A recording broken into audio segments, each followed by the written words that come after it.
Hello, ako po si Madam P. Ito yung ating collective love reading. Collective, wala tayong specific zodiac sign. Ang importante yung pinaka-reading. Kung makarelate ka, makaresonate ka, maaaring ang reading na ito ay para sa'yo. Pero kung hindi, okay lang yan. May mga next readings pa naman tayo. You do have your aquamarine. This is your main energy. Followed by the tourmaline. Okay, so I feel like itong message na ito ay for those people na recently lang may ginawa kang some kind of cleansing. So, it depends, whatever kind of cleansing. Yung iba literal na pagki-cleanse ng bahay, pagki-cleanse ng katawan, or maybe yung iba sa inyo, simpleng ligo. Ayun, kasi of course, when you take a bath, part of taking a bath is na-cleanse yung negative energy. Okay? And yung iba, simpleng paghuhugas ng kamay. Kasi, isa yan sa pagtatanggal ng mga negativity, no? Yung paghuhugas, pagliligo. Mas lalo kung hinahaluan mo ng asin itong iyong panligo or yung iyong paghuhugas ng kamay, no? Na ang intention mo is of course to remove the negativity. And aquamarine, yeah, that aquamarine is like the color of water. So, nandyan yung, you feel refresh. Okay, so, yeah, yung iba naman, maybe recently lang, kung hindi ka naman naligo, maybe something na may kinalaman sa pagki-cleanse, like maybe pagki-cleanse ng iyong aura, pagki-cleanse ng iyong sarili. Yung iba pwedeng recently lang nagsimba or nagpunta sa place wherein nakaka-refresh. Yan. Anyway, more on cleansing yung nakukuha natin sa energy mo. And you do have here Garnet.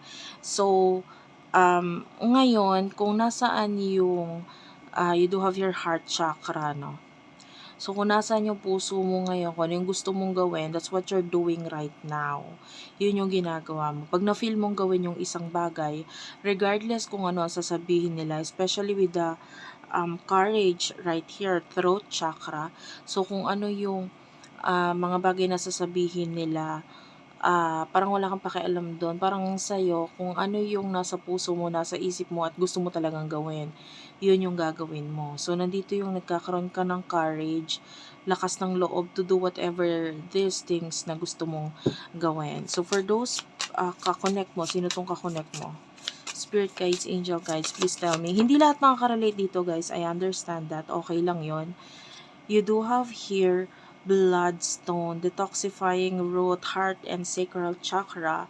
So, ito yung person na kakonect mo with a bloodstone. Ito mas nakikita natin ito as nakikita ko kasing picture ngayon, it's some kind of parang pain na nararamdaman nitong person na to, lalo na with the bloodstone, no?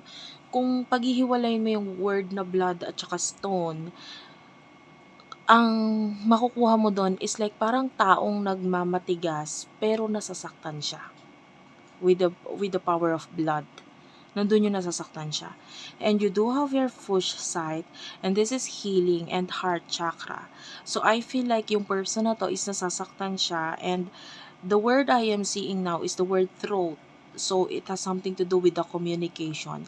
So, pwedeng nasasaktan to dahil some kind of communication ang maybe may sugat sa inyo. Like maybe may mga nasabi ka sa kanya na nasaktan siya doon sa mga sinabi mo. Or, yung iba, it could be wala kayong ganun masyadong communication and nasasaktan siya dahil wala kayong masyadong communication ngayon.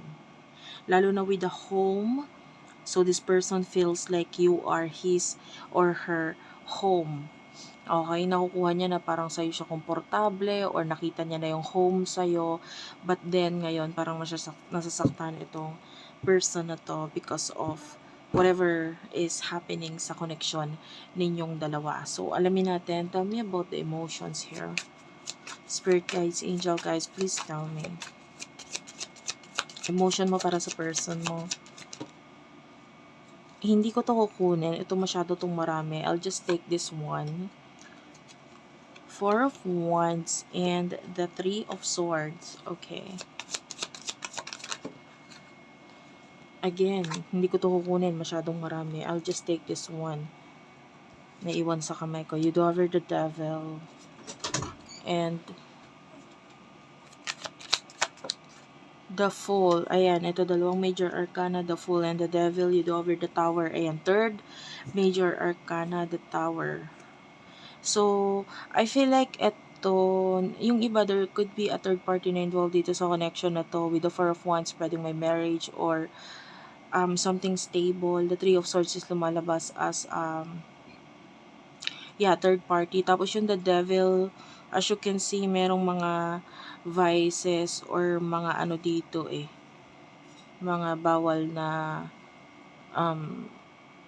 ang tawag dito, mga pagkain, like ito yung usually pinagbabawal ng mga doktor, the Fool. So it looks like something is involved dito sa connection ninyo, maybe a third party situation, and ngayon nagkakaroon ng pagkagulo.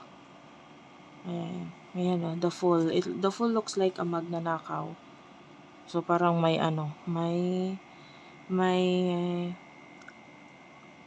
third party na involved, and it could be there's this nanggulo dito sa connection. And you do have the Tower at the bottom of the deck. So ito yung naging involved kung bakit nagkakaroon ng ending or nag-end yung sa inyo nitong person na to. Maybe there's another person na involved dito. And tell me about the emotions. Page of Cups and the Queen of Wands. Yung iba sa inyo, parang kailangan mo ng explanation with the Page of Cups dito sa person na to, or maybe gusto mo makipag-connect, communicate dito because the Page of Cups is nagpapakita as child or children. So, pwedeng dahil may mga children na involved dito. The Four of Cups, okay, you do over the Four of Swords at saka the Strength card. Ay nakikita natin yung kataasan ng ego ng person na to, and with the Four of Swords, ito lumalabas ito as parang someone wearing a false self-mask. Ayan, may mask siya. So, parang may maskara itong person na to, not being honest, hindi siya nagiging totoo. And I feel like hindi siya parang magsabi ng totoo. Yan. And if ever that there's a third party na involved dito, the Strength card, lumalabas ito as the energy is medyo makapal yung parang makapal yung mukha niya dito sa part na ito, at hindi siya para i-open up ito sa'yo. And you want the Queen of Wands, you want explanation. Okay, so what will happen in the near future? The Justice card and the Two of Cups is here.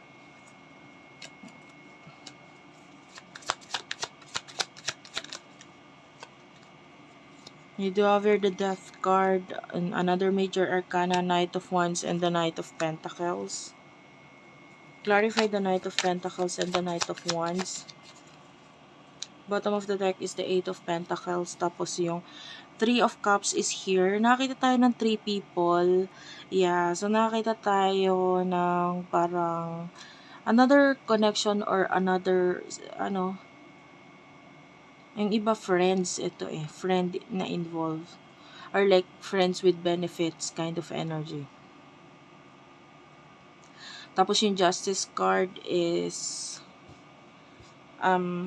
parang actually this is an advice na if ever this person is ganun, yung parang may mga ginawa siya and naging immature, mataas ang ego, the Two of Cups, this is another partnership, relationship, or friendship na possible na dumating sa buhay mo. The Death card is parang you have to let this person go kasi the Knight of Wands at saka the Knight of Pentacles, ayan, dalawang knights yan.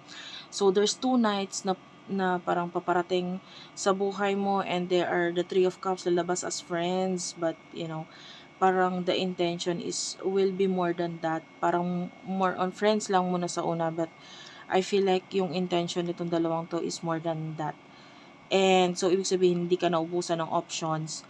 And the Two of Cups, this is another partnership or relationship na possible na dumating sa buhay mo. So, with regards to this person, this past person, parang it's time for you to let go, move on. Yan, dalawang number 10 yung lumabas dito. 10 of Cups, 10 of Wands. So, number 10, sa numerology, this is an ending number. So, you have to end something. And the 8 of Pentacles, yeah. Yung number 8 kasi nagre-represent ito as infinity sign eh.